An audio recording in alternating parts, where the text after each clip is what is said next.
So they talked about certain places along the river, and Minderup became one of them, and it was just a place of the shorelines where people gathered, and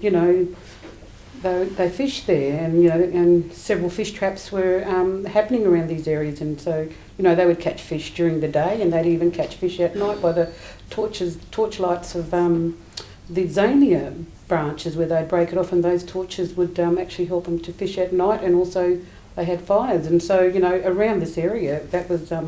lot of this was happening around here, and so for them it was called Minderup. Minderup is a place where they gather on the shorelines. All of this information was passed down to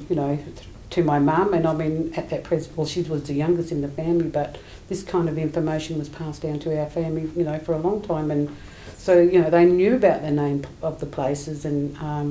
with Noongar people, they could speak Noongar language, but with slightly different dialect, maybe slightly different ways of spelling it, but it still meant the same thing. Well, I think that to me it's the highlight of it all, because it revives a tradition and a culture and a language and a place where Aboriginal people were, and it's important to them because they belong to that part of that land, and they know the activity that happened there, and so they get excited about it. A lot of people get excited about it,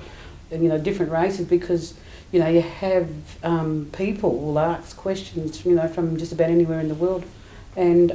my mum had a good relationship with the Historical Society, and her name is Kerry Dorothy Winmar Nigala, and she was pretty happy about that, because